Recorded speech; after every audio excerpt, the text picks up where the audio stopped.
ഇന്ന് കക്കാറച്ചി സ്പെഷ്യലാണ്. അപ്പോൾ എങ്ങനെ ഉണ്ടാക്കണമെന്ന് ഞാൻ കാണിക്കാം. കക്കാറച്ചി 1 കിലോ ഉണ്ട്. വെജിറ്റബിൾസൊക്കെ അരിഞ്ഞ് വെച്ചിട്ടുണ്ട്. ഒനിയനുണ്ട്, ചില്ലിയുണ്ട്, ജിഞ്ചറുണ്ട്, ഗാർലിക്കുണ്ട്. എല്ലാം സ്ലൈസ് ചെറുതോടെ അരിഞ്ഞ് വെച്ചിട്ടുണ്ട്. പിന്നെ നമ്മുടെ കറി ലീഫുണ്ട്. ഇത് കക്കാറച്ചി 1 കിലോ. ഇത് എടുക്കുക,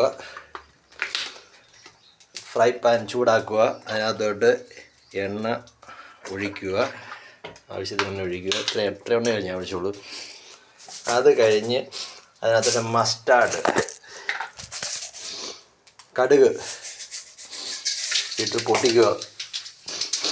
പൊട്ടിച്ച് കഴിഞ്ഞിട്ട് ശരിക്കും പൊട്ടണമുണ്ട്.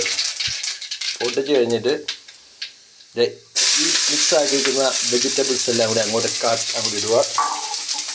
എന്നിട്ട് അതിനകത്തോട്ട് ലേശം മുളക് പൊടി, ലേശം ടർമിക് പൗഡറും കൂടി ഇട്ടിട്ട് മഞ്ഞൾപ്പൊടിയും കൂടി ഇട്ട് നമുക്ക് ഒരു പൊടിക്കിട്ടാൽ, വേറെ നേരത്തെ ഓൾറെഡി എടുത്തിട്ടുണ്ട് നമ്മൾ, ഒരു പൊടിക്കിട്ടാൽ മതി. ഇട്ട് കുറച്ചിട്ടാൽ മതി. വേറെ നേരത്തെ ഓൾറെഡി നമ്മൾ മിക്സ് ആക്കിയപ്പോഴത്തേക്കാണ് ഇട്ടിട്ടുണ്ടായിരുന്നത്. അത് കഴിഞ്ഞ് ഒരു നല്ലൊരു സ്പൂൺ, കറി സ്പൂൺ എടുത്ത്, ഇങ്ങനത്തെ സ്പൂൺ ജസ്റ്റ് അതൊന്ന് ഇങ്ങനെ ചെയ്ത് കൊടുക്കുക, ഇളക്കി കൊടുക്കുക. അതൊരു ബ്രൗണിഷ് കളർ വരുന്നവരെ കാരണം അതെല്ലാം മിക്സായി ഇട്ട് ഇങ്ങനെ ഇളക്കിക്കൊണ്ടിരിക്കുക. ശരിക്കും ഇളക്കുക, നന്നായിട്ട് ഇളക്കിയിട്ട് അച്ചാസയില്ലാത്തത് നന്നായിട്ട് ഇളക്കി നന്നായിട്ട് അത് ബ്രൗണിഷ് ആക്കി കഴിയുമ്പോഴത്തേക്കും നമ്മുടെ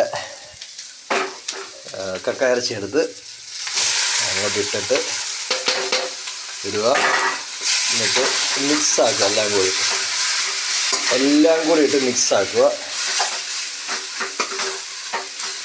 എല്ലാ സാധനവും കൂടി എടുത്തിട്ട് മിക്സാക്കിയിട്ട് ഇപ്പം എടുത്ത് ഈ പാത്രത്തിനകത്ത് ഒരു അരക്കപ്പ് അത് ഈ വെള്ളത്തിനകത്ത് എടുത്തത്. കാരണം അതിൻ്റെ മസാല ഇതിനകത്തുണ്ടല്ലോ. എടുത്തിട്ട് അരയൊന്നും വേറെ കൂടുതലുണ്ട് ഇത്. എന്നാലും ഞാനിത് കുറച്ച് ഒഴിക്കുന്നുള്ളത്. ജസ്റ്റ് ഒന്ന് വെള്ളം ഒന്ന് ഒഴിച്ചിട്ട്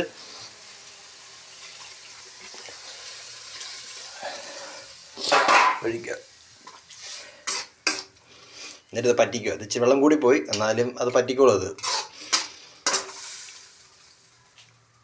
നന്നായിട്ട് പറ്റിക്കുക. കുറച്ച് കറി ലീഫും കൂടി ഇടുക. ഏറ്റവും നല്ലതാണ് കറി ലീഫും കൂടി ഇട്ട് കഴിഞ്ഞാൽ കുറച്ച് ഇട്ടാൽ മതി. ഒരു ഇല്ലും കൂടി ഇട്ടേക്കാം. ഇച്ചിരി ഏറെ ഇട്ടുണ്ട്. കറി ലീഫും ഇട്ട് കറി ഞാൻ വെച്ച് കഴിഞ്ഞാൽ ഒരു അരമണിക്കൂർ വേണ്ട, അത് പറ്റിഞ്ഞ് വന്നു കഴിഞ്ഞാൽ സംഭവം ആയിക്കോളും. നമുക്ക് ഇങ്ങനെയും ഉണ്ടാക്കാം. ഇനി ഡ്രൈ ആയിട്ട് ഉണ്ടാക്കേണ്ടവർക്ക് ഡ്രൈ ആയിട്ട് ഉണ്ടാക്കാം. വെള്ളം ചേർക്കാതെ നേരിട്ട് നമുക്ക് ഈ ഇറച്ചിയൊക്കെ ഫ്രൈ ചെയ്തെടുക്കുന്ന പോലെ ഉണ്ടാക്കാം. ഇതും അതുപോലെ ആയിക്കോളും. Thank you. God bless.